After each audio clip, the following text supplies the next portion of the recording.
Hoje estamos recebendo a Maria Angélica Constantino. Ela é de Londrina, Paraná, casada e tem 2 filhos. Teve uma infância humilde, mas venceu os desafios com o apoio da família, muito estudo, trabalho e fé.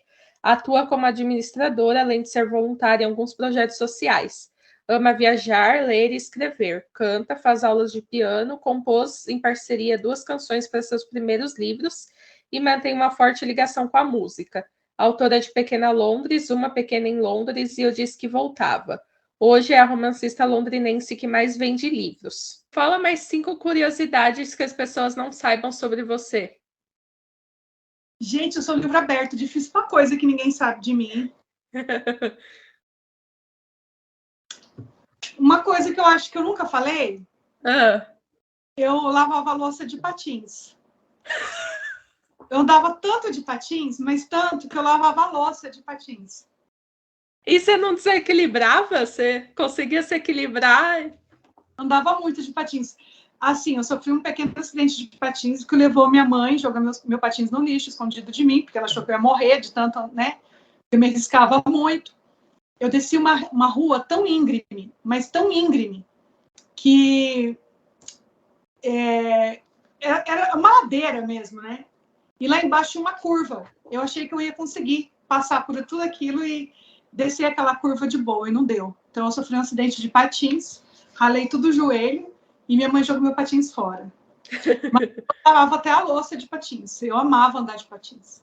Assim, Nossa. patins não eram patins normal, sabe? Porque nada meu era muito normal, porque a gente vem de muito humilde e tudo, né? O patins foi assim, um amigo do meu irmão veio estudar em Londrina. E minha casa sempre foi uma casa assim muito acolhedora. E o Ale, que era o meu irmão, chama Alexandre, e o amigo dele também chamava Alexandre. Só que a gente chamava o amigo do meu irmão de Ale, para não ficar igual.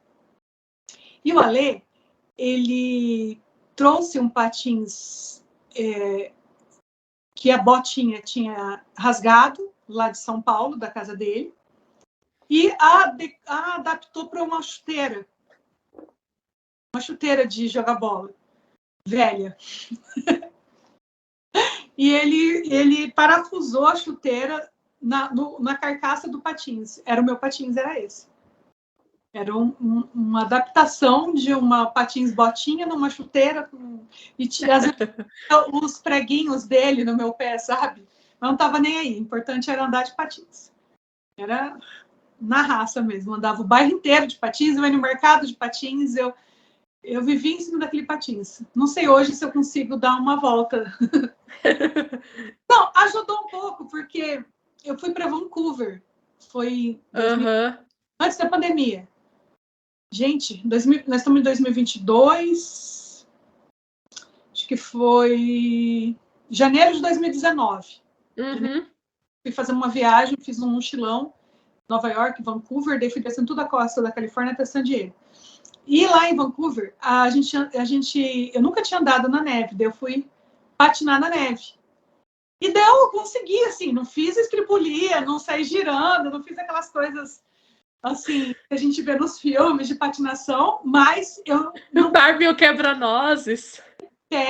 No negócio, dei a volta inteira na pista, e a minha filha andava com aquela cadeirinha, assim, para não cair, sabe? Tipo, um andadorzinho para poder andar, né? E eu consegui andar sem aquilo lá, dei a volta inteira, eu falei, tô conseguindo. Não, né? Já acho que foi a herança do patins. De patins. O que mais? Eu não sei se eu já falei, mas acho que eu já devo. Isso acho que eu já devo ter falado. Eu fiz teatro quando eu tinha 14 anos. Eu fazia parte de um pessoal de teatro. Eu acho que eu sempre falei mais do meu lado cantora na igreja, de outras coisas. Eu não sei se eu falei muito dessa. A gente fez uma peça aqui em Londrina que chamava De Rabo a Cabo. E o grupo chama. A gente ainda existe, embora não funcione mais, embora estejam todos na inativa, o grupo chama Contra-Regra. A gente tem um WhatsApp para relembrar os velhos. Tá todo mundo aí quarentão, cinquentão, mas a gente está vivo ainda. Outro dia até brinquei com eles, tinha que escrever alguma coisinha para a gente relembrar os velhos tempos. E a gente apresentou aquilo. Legal, era uma equipe muito massa, muito bom. Eram muito bons mesmo. O que mais você queria saber? Que não acho que ninguém... Teve uma época que eu fiz teatro também e fiz aula de dança. Eu também apresentei no jazz. Ai, nossa, é muito bom. Jazz é muito chique, né? Eu acho jazz chiquérrimo, nossa. Você sabe uma coisa que a gente tem que copiar aí dos podcasts aí, famosinhos da vida, que elas falam uma frase impactante, umas coisas assim, para poder dar clickbait, né? Sabe aqueles cliquezinhos? A gente podia... Eu não sei se é assim que fala, se é clique... Acho que é. Para gerar clique, né? Andressa tá... Oi. Andressa tá...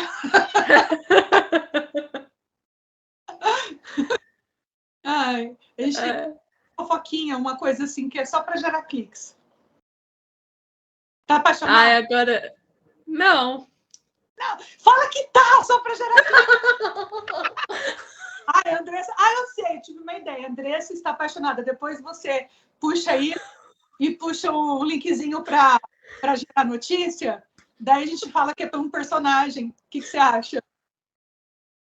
Andressa está apaixonada por quem? Pelo Tom. Rodrigo. Aqui, ó. A paixão aqui. A paixão. Depois você tira fala assim, Andressa, você tá apaixonada.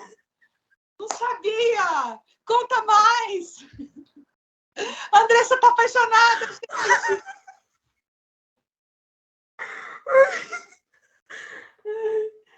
Muito bom.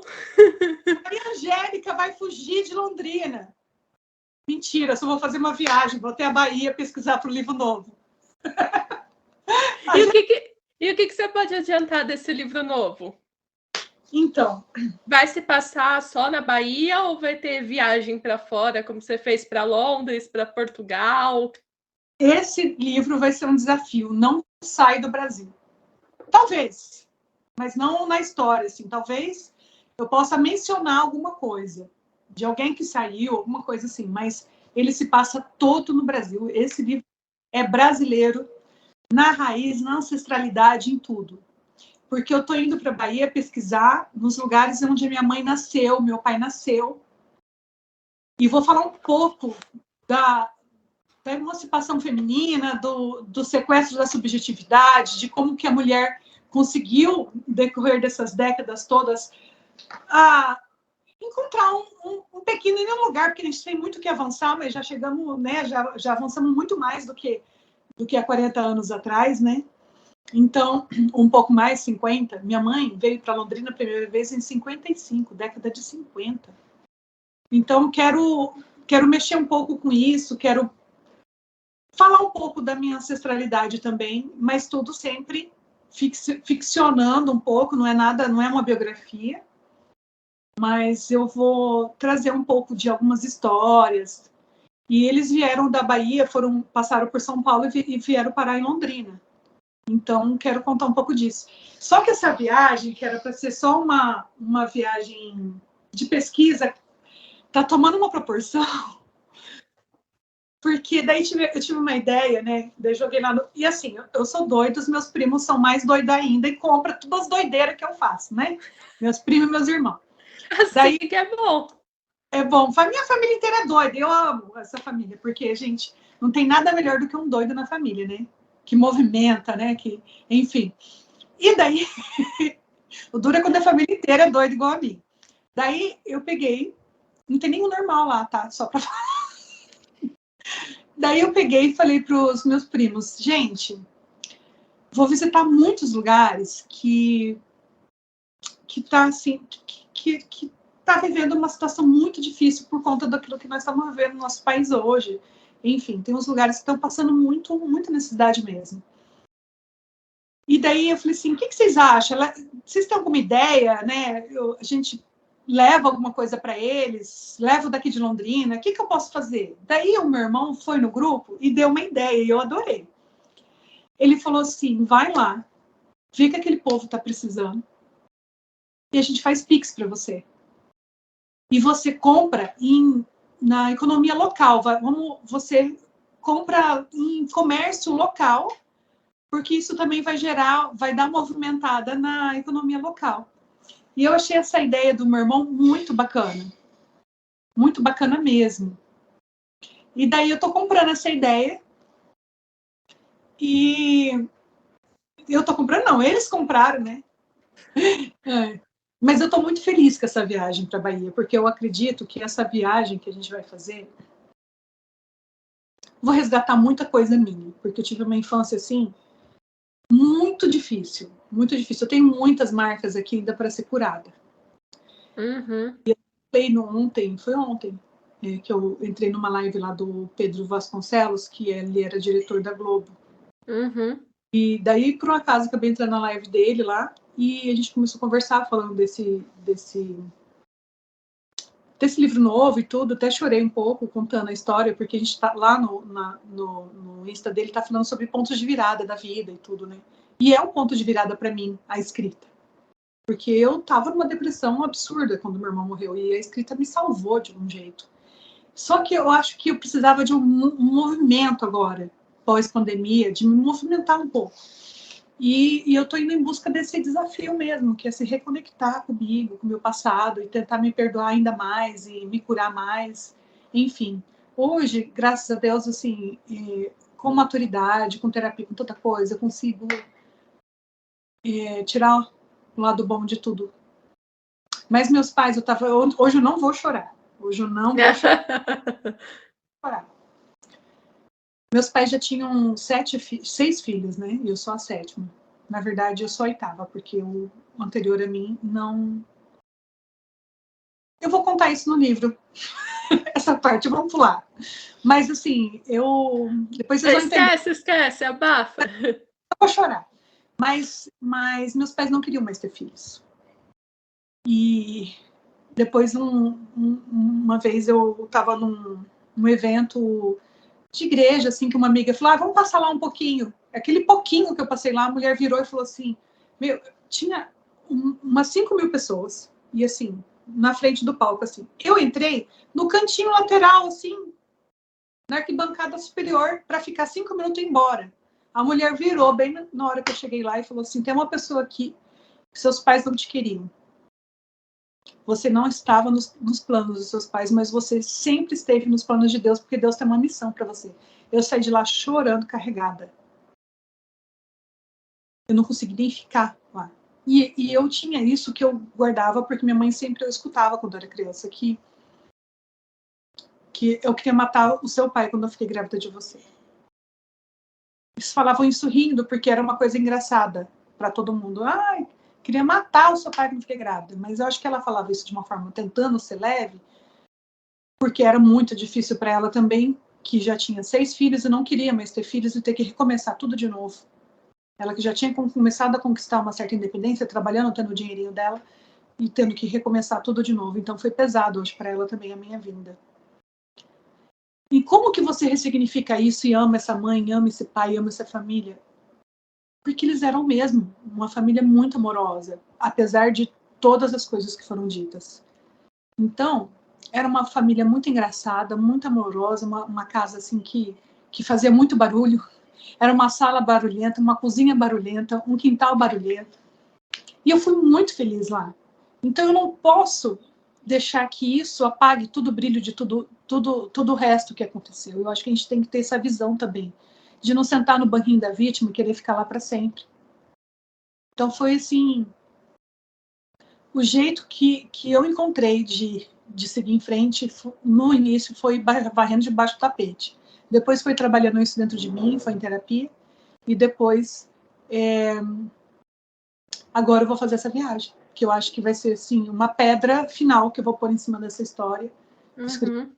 E pôr uma pedra nisso mesmo e sei lá, dar a mão para aquela menininha que está lá na infância, que se sentiu tão abandonada, tão rejeitada, mas que de alguma forma ela está lá e de alguma forma ela foi amada também. Então é isso que eu vou fazer comigo mesmo. Aproveitando o gancho, como é que você começou na escrita? Você deu uma comentada? É outra história terrível, porque sempre tem tragédia no meio das minhas comédias, né? Eu escrevo desde criança. O final desse livro que eu diga. Do Pequena Londres, né? E não, o final do Pequena Londres, eu acho que o povo ficou doido, né? Queria me matar. Eu fiquei um ano fugindo dos meus leitores. Eu ia no shopping, alguém via uma foto, não que eu sou muito famosa, tá, gente? Mas eu ia no shopping e o pouco dos leitores que eu tinha, pouco não, tinha bastante, né? Eu tenho que agradecer muito a Deus. Tinha bastante leitores, né? Em vista de um país que poucos leem, né? Que não é enfim, não é uma coisa acessível para todo mundo, mas eu sou muito grata aos leitores que eu tenho. E elas me importunavam bastante. Eu acho que foi graças a elas que eu escrevi Uma Pequena em Londres. Porque senão esse livro não ia sair. Ele saiu porque colocaram um ferro para me cutucar, para me empurrar, sabe? Pegaram um tridente daquele de... Foram me empurrando até que eu escrevi esse livro, porque eu tirava foto no shopping, elas falavam assim, o que você está fazendo no shopping? O que você está fazendo no shopping que você não está escrevendo? Daí tinha um grupo no WhatsApp que falava, vamos sequestrar a Angel, vamos pôr ela numa casinha, lá no meio do nada, deixar ela só com um computador para escrever sem internet. Vamos sequestrar a Angel, outro eu topo, vamos levar ela embora, vamos sumir com ela. Ela tem que acabar de escrever esse livro. Então, de alguma forma, esse entusiasmo e essas ameaças, esse entusiasmo maravilhoso e positivo fizeram eu terminar aquela história. Mas, assim, eu comecei porque eu gostava tanto de escrever, desde criança, sempre gostei de escrever. E eu fazia aqueles cadernos, final de ano, um monte de pergunta e resposta. Eu queria saber de todo mundo o que eles acharam daquele ano, o que era a cor preferida, o que era o prato preferido, o que era não sei o quê. Eu escrevia conto, escrevia poesia, escrevia um monte de coisa. Então, eu tinha 12, 14 anos de diário. E minha mãe queimou tudo quando eu viajei no de mel. Na hora que eu voltei, estava tudo queimado, 14 anos de diário. Eu escrevi desde os 8. Eu não sei se tinha exatamente 14 ou 12, mas era de 12 a 14 anos de diário. Foram tudo queimado. Eu tinha 22 para 23 quando eu casei. Tava tudo queimado. Imagina que desespero a hora que eu vi tudo queimado. Eu, mãe, por que você queimou meu diário? Seu marido não ia gostar desse monte de coisa aí, queimou. E daí eu fui para frente do meu portão e eu sentei no meio-fio e chorei muito, muito, muito. Você não tem noção. Ainda quando eu lembro, dá vontade de chorar. Porque imagina hoje, como escritora, poder abrir aqueles diários, pesquisar, lembrar de como que foi a primeira vez que eu fui no cinema, porque eu escrevia, foi querido diário, a primeira vez que eu fui no cinema. Assisti um filme tal, foi assado, eu escrevia tudo pro diário. Ele era meu amigo, como os livros também eram meus amigos. Não são meus amigos. Eu era assim. Eu nunca mais consegui ter diário. Não tem diário. Do dia para a noite, eu falei, não quero mais. E eu sentei no meio-fio, eu falei, nunca mais eu vou escrever. Gente, quem que vive sem escrever? Olha que promessa mais idiota. Não tem como você viver sem escrever. Porque para tudo a gente tem que escrever. Lista de mercado, tem que escrever. Tudo você tem que escrever. Eu tenho que adotar um recadinho aqui. Tem que fazer o trabalho da faculdade. Daí, quando eu fui fazer meu TCC, eu escrevi não lembro quantas páginas, mas foi umas 200 páginas. Fiz pesquisa, escrevi umas 200 páginas. E daí o meu irmão que ajudou a minha mãe a queimar, meu irmão de criação, que era meu sobrinho, mas a gente era irmão de criação, ele falou assim, nega, volta a escrever, você escreve tão bem. E ele fazia medicina nessa época. Eu falei assim, mas quando você queimou meu diário com a mãe, você não achava isso, né? Ele, não, me perdoa, eu fui um idiota, não tinha nada a ver, enfim. Daí, ele... E naquele ano, eu resolvi voltar a escrever. Foi naquele ano? Não, ainda não foi naquele ano. Eu comecei a esboçar. Daí, final de 2005, eu tomei a decisão que eu ia voltar a escrever. comecei a fazer o esqueleto de um livro. E daí ele se empolgou, tudo, ficou super feliz que eu ia voltar a escrever. Eu me formei em 2001, 2005 eu voltei a escrever. E daí eu já estava com meus 2 filhos, a Gabriela nasceu em 2004. Então, no final de 2005, a Gabriela já estava com quase 2 aninhos, eu já estava começando a conseguir ler de novo, que eu só, até então, com o Luiz Felipe pequenininho, a Gabriela pequenininha, só livro de leitura infantil que eu lia. E leiturinha para fazer os filhos dormirem, né? Mas daí, quando no final de 2005, comecei a esboçar tudo, o Rodrigo se empolgou muito. E daí eu comecei a esboçar o livro, comecei a fazer o esqueleto, comecei a escrever o primeiro capítulo. E quando foi em julho de 2006, ele se formou em janeiro de 2006 em medicina, em julho ele morreu no acidente. Daí, pela segunda vez, eu jurei que eu nunca mais ia escrever. Mas fui caindo numa depressão, não conseguia ver. Parece que eu vivia num universo paralelo, assim, sabe? No metaverso. Sei lá, não é metaverso, mas um multiverso, não, metaverso. Um lugar. Olhava, parece que o mundo não era mais o mundo, a terra não era mais a terra, que o asfalto não era mais o asfalto. Entrava no carro, parecia que não era, o mundo não estava igual. E não estava mesmo, né? Morreu uma pessoa que eu amava muito, que era muito, muito próxima a mim. Daí, 2006 isso, e eu fui caindo. Até que em 2010 eu fui para Paris visitar minha irmã, que morava lá. E voltei com o desejo, porque Paris é muita cultura, é museu, é lugares um mais lindo que o outro, aquilo inspira que é uma coisa. E eu voltei com aquele pulsar, porque aquele pulsar nunca foi embora, né? Aquele desejo de escrever, ele nunca foi embora. Eu falei que não ia, porque eu sou besta mesmo, né? Nunca mais vou escrever. Coisa que mais me fazia bem. Daí eu volto de Paris com esse desejo e comecei a esboçar. Daí eu comecei a criar os personagens. Primeiro, a primeira coisa foi o nome do Tom. Primeiro de tudo foi o nome do Tom. Daí eu decidi que... Eu não vou falar, né? Porque senão vai dar muito spoiler. Mas eu decidi o principal antagonista do livro, né? Porque o antagonismo nem sempre é uma pessoa, né? Às vezes pode ser uma dificuldade, né? E eu não vou falar qual foi a dificuldade dele. Mas foi um grande antagonista do livro, porque é um desafio muito grande quando você passa por aquilo que ele passou. Então eu escolhi tudo isso e fui desenhando o livro e fui estudando mais também sobre escrita e fui melhorando um pouquinho a escrita. E foi aí que nasceu Pequena Londres, em seguida Uma Pequena em Londres. Depois, uma viagem que eu fiz com a minha filha para Portugal, eu me senti inspirada por uma cena que eu vi, que até reproduzo no início do livro. E minha filha realmente cantou garçom, gente. Minha filha cantou um garçom em Portugal. Meu Deus, que vergonha. Minha filha cantou um garçom em Portugal. E a mãe dela é tão doida que vai lá e, sabe, tipo, escreve livro. Errada ela não esteve, né? Então, ela tinha 7 anos. No livro eu coloco com 8 para amenizar. Mas ela tinha 7 anos, daqui 10 anos eu volto. Enfim, foi muito engraçado. Eu achava fofinha. Nossa, essa menina ela é muito desinibida. Ai. Enfim, eu falei, né, que não tem ninguém normal na minha... Na verdade, doidos são os outros, né? Minha família é normal. Doidos são os outros. É sempre assim. Ai, mas eu tô me divertindo muito agora. E eu tô, assim, tão empolgada com essa viagem.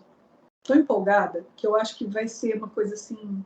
Eu acho que eu tô pondo expectativa demais, tô até com medo. E de que forma a música, né, se relaciona com as suas histórias? Eu respiro música. A minha família é muito musical. Meu pai toca sanfona, violão. Meu irmão toca violão. Meu sobrinho toca contrabaixo, violão. O outro toca violão. Minha sobrinha toca bateria. Meu filho toca piano. Minha filha toca piano. Eu sou muito ruim no piano, mas eu amo. Mas meus filhos são bem melhores, me representa bem mais. E eu cantei 15 anos na igreja. Recentemente eu cantei numa ordenação de padre. Foi tão... ordenação sacerdotal. Eu não cantei a ordenação toda. Meu amigo me convidou para cantar uma música que representava muito para ele. Eu falei assim, amigo, você não tem noção. Faz muito tempo que eu não canto. Ele falou para mim assim, não é sobre o que a voz canta, é sobre o que a voz significa. E foi por isso que eu fui lá e cantei. E eu não deu tempo de ensaiar. É uma longa Quem história. sabe faz ao vivo. Não deu tempo de ensaiar. Não era uma música... Eu nunca tinha cantado aquela música no microfone. Só assim, em casa, brincando, enfim. E dei uma passadinha com a professora de piano no piano, sem microfone. Fui para lá, sem ensaio. Daí, de manhã, a gente ia passar com o microfone no dia. Que é aquela deixa pro dia, né? Porque sabe cantar música. Não sabe nada. A música dificílima. Eu não sabia cantar ela no microfone. Daí, nunca tinha cantado ela no microfone. Daí, as irmãs precisaram de ajuda na cozinha. E eu, né, nem sou cozinheira, gente. Eu não sei o que eu fui fazendo na cozinha. Fui ajudar a fazer um molho branco. Minha irmã tinha chegado de Paris e minha irmã é muito boa no molho branco. E ela chegou um dia antes, eu fui ajudar a fazer molho branco na cozinha para o jantar da ordenação. Daí passou a hora do ensaio, não deu para ensaiar. Minha professora de piano falou assim, vamos ensaiar 5 minutos antes de começar a ordenação. A igreja já estava lotada, nem consegui ensaiar direito. Ficou uma coisa assim muito esquisita. Eu falei, vai dar tudo errado. Falei, vai dar errado, vai dar tudo errado. Sentei lá pensando, daí fui acalmando o coração, e na hora que eu fui cantar foi tão, assim, lindo, não porque eu cantei lindo, mas porque eu estava muito emocionada. Não é que o bispo chorou? O padre chorou, o bispo chorou, eu falei, não, alguma coisa certa a gente fez. No fim deu tudo certo. Deu tudo certo. Então eu acho que a música está muito enraizada dentro de mim. Não sei se é por conta da... Porque já viu baiano que não gosta de música? Meus pais são baianos. Uhum. Então, essa coisa baiana de dentro da casa, essa alegria, tanto que, olha, você vê, minha mãe estava... Aquilo que para ela era engraçado, porque, tipo, eles fazem graça de tudo, então é da desgraça, né? Sempre fizeram. Uhum. Então, soou num lugar difícil para mim, mas para eles era engraçado. Né? Até sobre o nascimento, enfim. Eles faziam a graça de tudo. Era uma casa, assim, muito alegre, muito feliz, muito engraçada. E eu dava altas risadas lá também, eu me divertia muito, a gente cantava muito, não tinha um final de semana sem música na minha casa. Às vezes tinha música todo dia. Meu pai tocava na igreja, enfim, tocava também em rádio, ele tinha um trio, cantava em rádio. Então essa musicalidade eu acho que vem daí. E eu escrevi e fiz a melodia com uma prima para os 2 livros. Eu não sei se você lembra que tinha música nos meus livros. Lembro. Existem, aquelas músicas existem, a melodia, elas são registradas e tudo. Só nunca foi gravada, mas existe. E pretende gravar? Acho que não. Eu não lembro nem como que era a letra. Lembrei. Do Pequena Londres. Só que eu não vou cantar inteira, porque é dar spoiler também. Essa música é muito spoiler. Nossos olhos se encontraram sem explicação. O amor aconteceu. Coração acelerado. Um beijo roubado. O mundo parou pra você e eu. Lembra? Tinha uma coisinha assim. Uma pequena em Londres. Tem um trechinho que era assim. Como que era mesmo? Gente, esqueci a letra.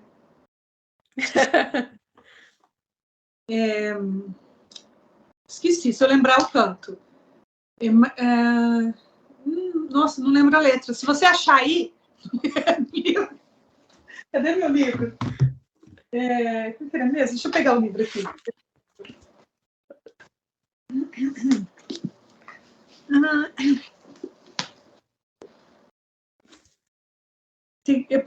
E também porque tem a ver com a personagem, né? Que ela, a Juliana, ela era musicista, né? Sim. Tô procurando aqui, vamos ver se eu acho. Tá no final, eu acho.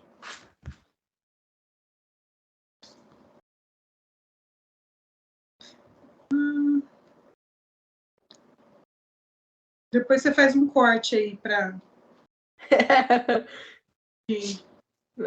um monte de procura aqui, peraí. Você achou? Caraca, que difícil. Não achei. Não achei. Não. Ah, é essa aqui? Qual? É da página 346? Vamos ver.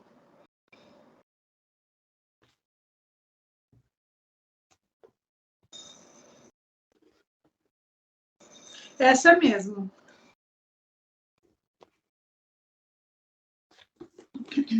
Ah, lembrei da letra. Da letra não, né? A letra eu tô olhando aqui, lembrei da melodia. Tantos momentos ao seu lado vivi. Quantas tempestades enfrentamos para chegar aqui. Oh, amor, é tão lindo te sentir. Já te dei meu coração. E é contigo que eu quero ser feliz. Oh, amor, é tão lindo de viver. Era o sonho de Deus, hoje eu sei. Uma família com você eu quero ter. Era a Ju, né, cantando, não eu, né? Valendo. E ela canta muito melhor que eu. Então, assim, pelo menos na minha imaginação.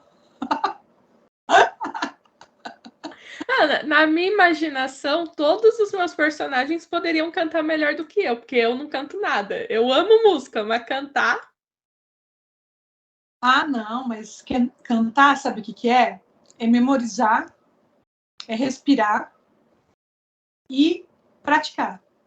Quanto mais você canta, mais você melhora. Faz uma aulinha de canto que você vai ver que você vai ficar boa rapidinho. Não para um The Voice e tal, mas, gente, né? A gente já se contenta em cantar no chuveiro. Exatamente. E como você começou a gostar de ler, qual livro te trouxe para o mundo da literatura? Gente, me perguntaram isso no grupo de leitor essa semana. Eu lia a coleção Vagalume. Aham. E li aqueles clássicos, João e Maria, João e Pé de Feijão, Alice, Os Três Porquinhos. Eu amava tudo isso. Mas o que me fez leitora foi Gabriela, Jorge Amado. Nossa. Não, Gabriela, porque eu não tinha idade. Sabe o que eu fazia? Eu ia na biblioteca e eu ia lá na sessão onde tinha o Jorge Amado e cada dia eu li um pedacinho escondido da bibliotecária. Nem tenho, porque, assim, esses dias, tempo atrás, eu voltei nessa biblioteca dessa escola para levar o meu livro para doar para a biblioteca. E eu achei o livro, Gabriela, que eu lia. Tá lá, foi comprado em 86. Eu tinha 10 anos. 9, 10. Eu não tinha 10 ainda, porque eu faço aniversário final do ano. Ele foi comprado no começo de 86, aquele livro. E logo que chegou, eu já fui. Tinha 9 para 10 anos. Então, assim, e não tem meu nome lá como pessoa que emprestou um livro. Por quê? Porque eu li em pé, né? Na biblioteca. E a hora que ela via minhas cambitinhas, que ela falava assim, Maria Angélica, eu já guardava o livro e saia correndo. Meus pais assistiam, estava naquela época, logo em seguida, não sei se foi naquele ano, no ano seguinte, não lembro o ano. Meu filho vai saber melhor o ano, porque ele tem uma cabeça para data que é incrível. Estava passando Dona Flor e maridos. Gabriela também, eu acho. Acho que não sei se era remake, eu não lembro. Mas tanto Dona Flor quanto Gabriela, eu assistia pela frestinha da porta, porque meus pais não deixavam eu assistir porque eu era muito nova. Passava tarde na televisão e eu ia lá com a frestinha assim, ó, da porta do quarto. E uma frestinha, e eu assistia pela frestinha, porque eu queria ver os personagens do livro na televisão. Ai, que loucura. Ai, gente, é muita. E assim, era posse, né? O que faz com uma criança que começa a perguntar por quê desde criança? Eu, tipo, é posse. Como responder perguntas de criança? Meu tio falava, essa menina vai ser jornalista, vai ser repórter. Tudo ela pergunta por quê, porque ela quer saber. Ele chamava eu de especula de rodinha. Fica especulando, ela quer saber, ela quer saber, ela quer saber. Especula de rodinha. Ai, e o meu tio, hoje, ele é um grande incentivador, sabe? Ele vai nos meus lançamentos, marca presença, ele não perde um. Até em lançamento que não tem ninguém, ele vai. Tipo assim, no mesmo lançamento que não tem, geralmente dá muita gente.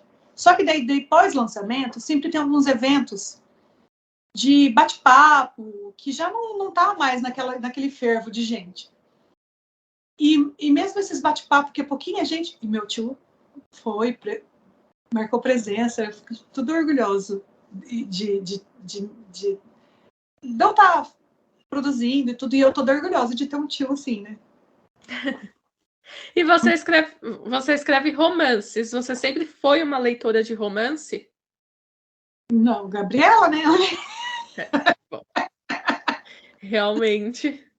Mas, assim, eu gostava também de Agatha Christie, gostava também de Sidney Sheldon, eu também gostava de...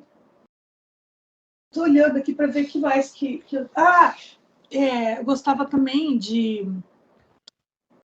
Monteiro Lobato, de Alencar, tem um livro que eu gosto, A Moreninha,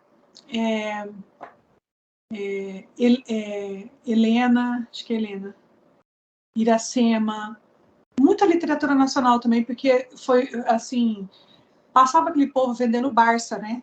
Aquela enciclopédia, não é do seu tempo, mas é do meu. E não tinha internet, a nossa pesquisa era tudo nessas Barça aí, então a gente tinha muito biblioteca central. E minha família comprou, a gente, meu Deus, foi um tempo assim, eu não sei, era muito difícil a gente comprar livro, porque a gente não tinha dinheiro. Então, quando comprou aquela enciclopédia, nossa, fiquei fascinada por aquilo. E os meus irmãos começaram a estudar também, começou a aparecer livros em casa, e eu lia. Minha irmã, ela era viciada em Sabrina. Ela lia toda noite, minha irmã ia dormir lendo. E eu ficava doida para ler os livros que ela lia. Então, eu lia escondido os livros que ela lia, mas a minha irmã tinha 16 anos, sei lá, 20, 18 anos, eu não lembro a idade dela direito. E eu era bem mais nova e já queria ler os livros que ela estava lendo. Não pode, menina! Esse livro não é para você. Mas eu queria ler. E depois, mais tarde, eu comecei a ler outras coisas também, obviamente, né? Eu gosto muito de Conde de Monte Cristo, o que mais? Eu estou olhando aqui. 100 Anos de Solidão, que está no meu top 10. Nossa. 100 Anos de Solidão. Que mais? Todos da Jane Austen, obviamente, né? Porque eu sou fã da Jane. Mas eu leio de tudo. Qualquer coisa. Li até bula de remédio, mas aqui, deixa eu ver aqui. Aqui, o que eu tenho aqui? Esses aqui eu gostava muito também. Do Stieg Larsson, a trilogia Millennium. Menina que Roubava Livros. Toda a coleção do Zafon, A Sombra do Vento, Jogo do Anjo, Labirinto dos Espelhos, Marina, todos os livros do Zafon. Cor Púrpura, tem aqui Tomates Verdes Fritos, tem aqui o Travessuras da Menina Maravilhosa, que é outro romance também. Há um que eu gosto muito, é Sustentável Leveza do Ser. Então, Mulheres que Correm com os Lobos. Então tem muito livro, eu gosto de tudo. É difícil uma coisa falar, você não gosta, eu gosto de tudo. Aqui, recentemente, que eu gostei muito, a Menina da Montanha, daqui, Menina recentemente não, faz uns 2 anos que eu li, gostei muito. Oceano de Solidão aqui, ó. Humberto Eco, o nome da Rosa.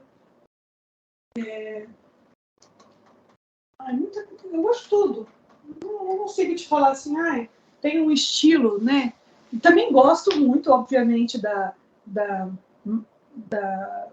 Julia Quinn.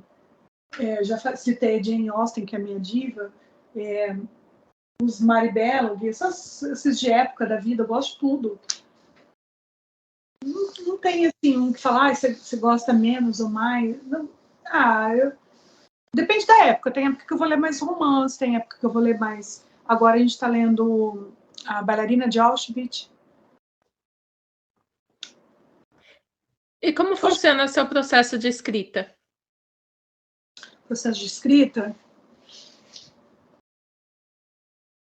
eu acho que por mais que eu até dou curso de escrita de ficção, eu recentemente dei um no Sesc, nacionalmente, online.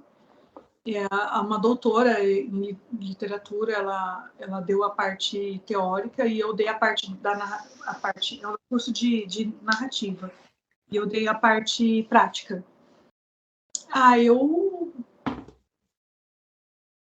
Eu acho que é uma mistura de tudo. Uma mistura de técnica com você encontrar a sua voz. De você... É uma mistura de intuição com técnica. Que eu acho que não é importante a gente ter técnica também, é importante saber como que você pode melhorar a sua história, como que você pode contar melhor aquilo que você tem em mãos. Mas é uma mistura disso, eu acho. E eu também sonho, menina. Eu sonho tanto com os personagens. Não sei se você sonha. Às vezes, sim. Eu sonho muito. Quando eu estava escrevendo Pequena Londres, meu Deus, eu sonhava até com a Fazenda. Lá em Sheffield, não sei se meu amigo sempre me corrige.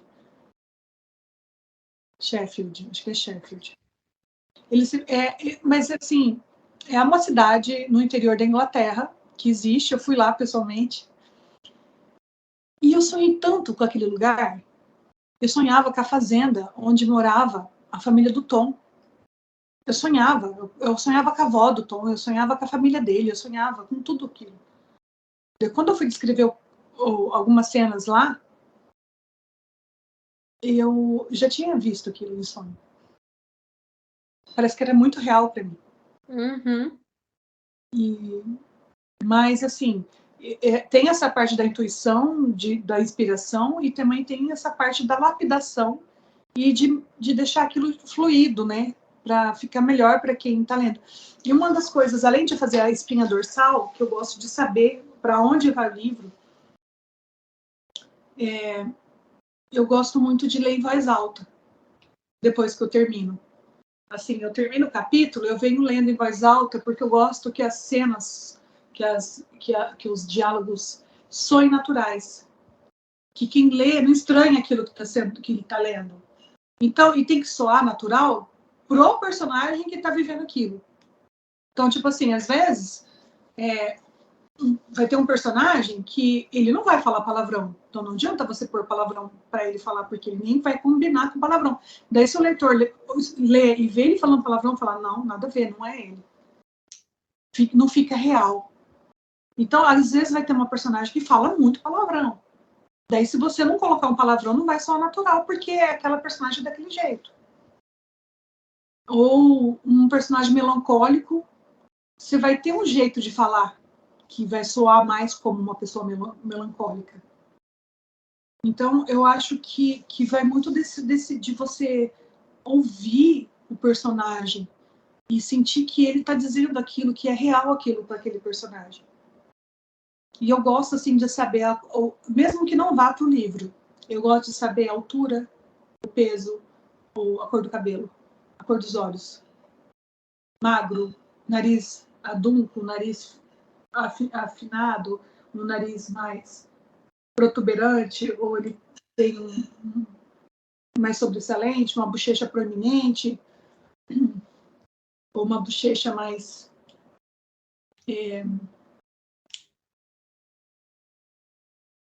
sei lá, mais afundada, assim, eu não sei, faltou as palavras agora, mas um queixo mais protuberante também, ou não, né? Enfim. Eu gosto de saber, mesmo que isso não vá para a história, não vá para o livro, mas eu gosto de saber qual que é a música preferida do meu personagem, qual que é o prato preferido dele, pelo menos dos principais. Personagem secundário, talvez eu não vou aprofundar tanto, mas os personagens que mais aparecem na história, eu vou saber muito mais dele do que aquilo que vai para a história. E é trabalhoso, né? Porque a gente faz uma ficha técnica do personagem, né? A gente coloca ali o nome dele completo, Anthony Geringer. Lembra? Anthony Marshall Geringer. Tem apelido, Tom. mas a avó chama de Tony. Mas, sabe, cada um, acho que, não era Tony, eu não lembro como que a avó chamava, Tommy, uma queria que chamasse Thomas, outra que não lembro. Eu não lembro também, mas eu tinha uma coisa assim, talvez eu não tenha colocado na história, mas eu lembro disso, que assim, que a mãe chamava de um jeito e as pessoas de outro, e a mãe dele chamava Anne Marshall, o pai chamava Peter. Então, tudo isso você já vai sabendo antes de colocar no livro. E talvez quem leia não vai nem imaginar como você imaginou, se você não der a informação. Mas eu imaginava o pai dele, assim... Eu imaginava o pai dele uma pessoa, assim, muito boa, muito serena. Então, você vai tentando colocar aquilo na história. E o tio eu já coloquei, assim, com outras características, né? Não sei se eu enganei bem o tio no primeiro livro. Spoiler também, sem grandes spoilers. Mas, assim, eu me diverto muito com isso. E eu acho que se você não estiver se divertindo, tem uma coisa errada. Uhum. Então, é bom parar, pensar. Eu tenho que estar me divertindo na hora que eu estou escrevendo. E tem uma coisa também. Às vezes eu deixo fluir bastante. Porque tem dias, assim, que eu estou muito produtiva. E eu deixo, porque eu não sou aquela que consegue escrever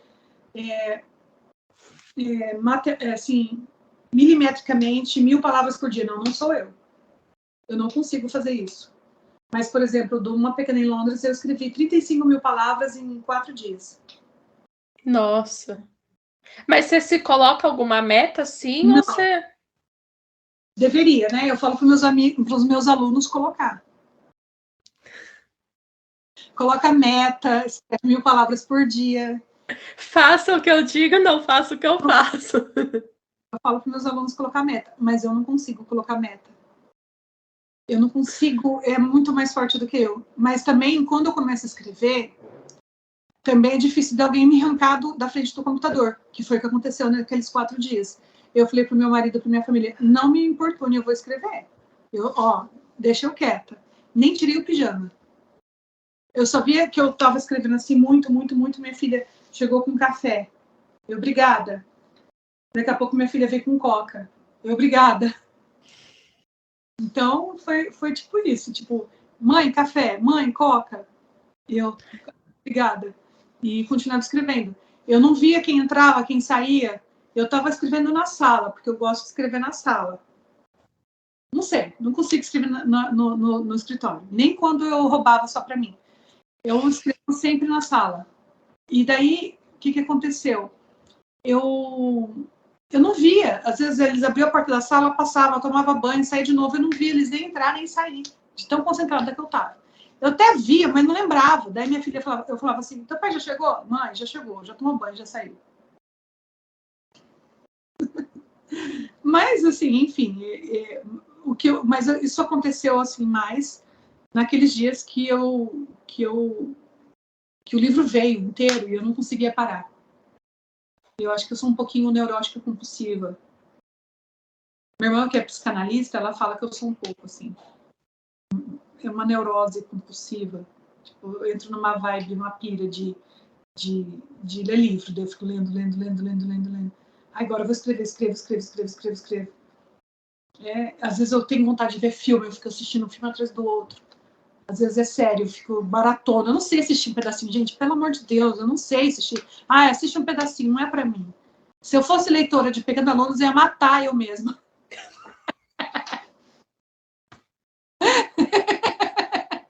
Sabe aquelas pessoas que tá te ajudado elas? Ai, louca, leva aquela louca lá, pelo amor de Deus. Acaba esse livro, menina.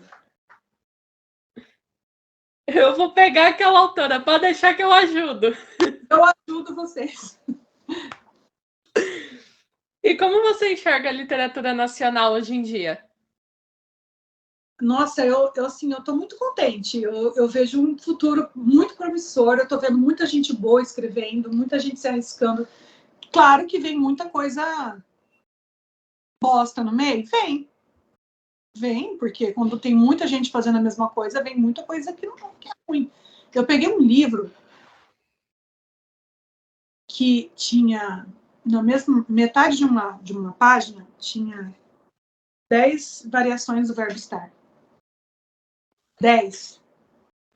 Ela estava usando um tênis, ela estava não sei o quê, ela estaria fazendo tantos anos, ela esteve mais cedo não sei aonde, eu não lembro como, mas tinha, tipo, estava, esteve, estaria, está, sabe?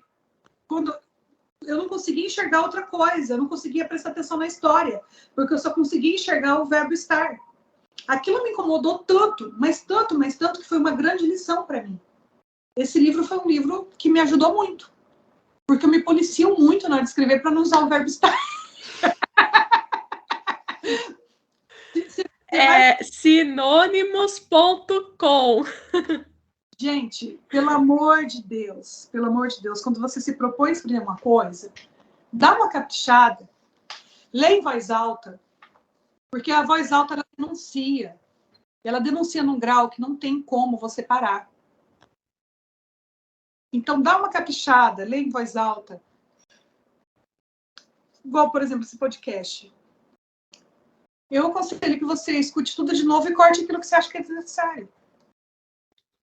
Porque daí quem tá ouvindo, ele não precisa ficar com as partes desnecessárias. Uhum. É mais limpo, né? Mais tranquilo, né? Não sei, é uma opinião. E também tem uma graça daquilo que não tem cortes, né? Também tem lá seu encanto. Mas pro livro não dá. Pro livro não funciona. Pro livro não dá. Pro livro você tem que editar, até lapidar, até ele ficar bom, até ficar fluido, até quem lê não sentir que aquilo é um livro, esquecer que tá lendo um livro. Embarcar na história. Esquecer que aquilo não é real. Esquecer que tá lendo um livro. Não é legal isso? Então, eu vejo muito futuro, sim. Eu estou vendo muita gente boa escrevendo. Eu estou vendo muitas... Gente, eu acho que até eu estou melhorando, porque... Eu não quero menosprezar meus próprios livros, mas foram 3 romances. E agora 3 não, né? Porque são 3 livros de romance, mas uma duologia que acaba sendo a mesma história, né? É só uma sequência. E agora eu vou escrever um drama. Vai ter comédia? Talvez. Escrever só drama? Não sei se eu sei. Vou descobrir escrevendo. Mas é que a história é uma outra pegada, não é uma pegada de amor romântico. Talvez tenha alguma coisa no meio, mas não é a mesma pegada dos outros 2 livros. E não quer dizer que amor romântico não renda boas histórias. Rende e rende. É o drama com aquelas pitadas engraçadas pro leitor ficar chorrindo. Você sabe, chorrindo. Um livro que eu li recentemente que eu achei um romance muito gostoso foi Tudo é Rio. Foi quando que eu li? Dezembro? Acho que foi. Dezembro, janeiro, não sei. Tudo é Rio. Eu gostei muito. Um romance muito gostoso, cortante, cirúrgico. E uma outra pegada. Uma pegada parece mais jornalística. Não sei. O jeito dela escrever não é o meu jeito. Cada um tem seu jeito. Então, assim, importante é que tenham pessoas produzindo coisas de qualidade. Eu acho legal isso. Eu acho isso muito importante, muito válido. Eu fiz jornalismo e eu tive um professor que falava sempre isso, né? Leia seu texto em voz alta. E ele sempre batia nessa tecla, leia seu texto em voz alta. Então, eu acho que eu já fazia isso naturalmente porque eu vim do teatro. Então, quando você faz teatro, que você lê os textos em voz alta, que você também começa a limpar um pouco o texto como ator, né? E acaba sendo, porque era um teatro... A gente não era um teatro de grandes centros, então a gente acaba, né, dando a sua contribuição. E depois eu ajudei a elaborar peças na igreja também, de Natal, de tudo. Então, eu sempre estava envolvida com alguma coisa teatral. Então, esse falar em voz alta, eu acho que me ajudou muito. E acho que sinônimos também, né? O Google tá aí, sem procurar o sinônimo. Sinônimos, limpa o texto, não fica usando muito mente, rapidamente, terminantemente, fielmente, para. Não é legal, tá? e aquele que fica forçando na norma culta, tipo, forçando a barra num português arcaico. Para também, nós estamos em 2022. Então, assim, tem algumas coisas que eu sempre aconselho para quem quer escrever. Uma delas é isso, é ser autêntico. Não tentar fazer um estrogonofe que você não sabe fazer. Faz o arroz com feijão bem feito, com ovinho frito, é muito mais saboroso do que você tentar fazer lá um filé mignon, um molho rôti, se você nunca nem sabe o que é, nunca nem tem nem ideia do que é aquilo, não sabe nem como começar a fazer aquilo, não inventa. Faz um arroz com feijão bem feito, e essa é uma das dicas que eu sempre dou. Outra coisa, senta a bunda e escreve. Sabe por quê? Porque aquilo que está na ideia vai ficar sempre na ideia. É só uma boa ideia. Se você não sentar a bunda e escrever, não é um livro. E outra coisa, quando você escreveu alguma coisa, pensa assim, fez o primeiro capítulo, pronto, está pronto o rascunho. É isso que um escritor pensa.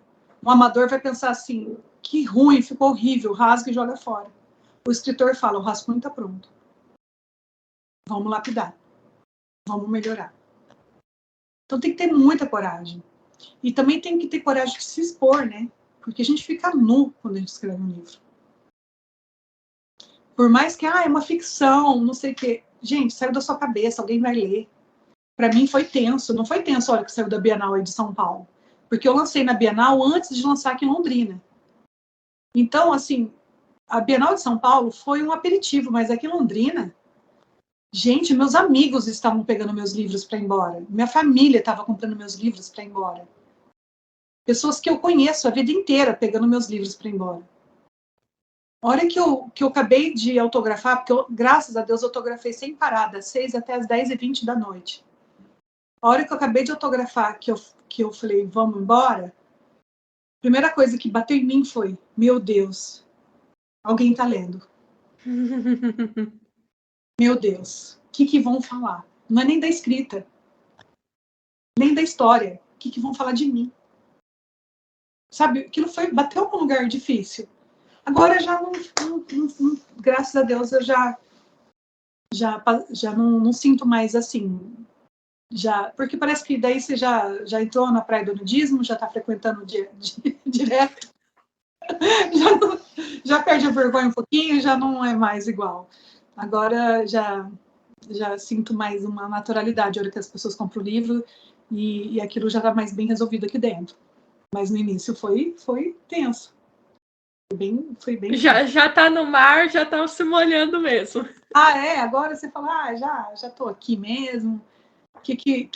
Vamos falar uma besteira. O que é um peido para quem já tá cagado?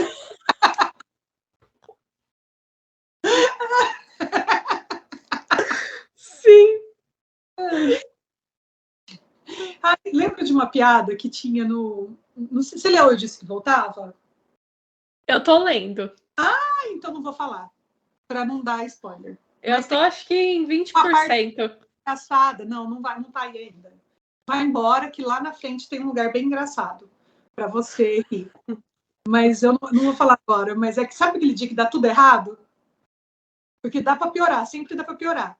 Ela sempre fala isso no começo do livro, né? Mas vai ter um momento lá que vai ser pior do que o começo. Daí você vai falar assim, ai meu Deus, tem que ter fé. Mas nem vou soltar a piada, porque senão vai dar spoiler também. Gente, como que é ruim, né, conversar sem dar spoiler, né? Porque às vezes vai que tá lendo, tá assistindo, ouvindo, e não acontece, enfim, não sabe, não leu, mas tem vontade de ler, daí a gente começa a falar e começa a dar spoiler, né? Mas é sempre... O que era a pergunta mesmo? Olha a loucura, aonde vai? Nem lembro mais. Tá, pergunta outra coisa. Se não respondeu...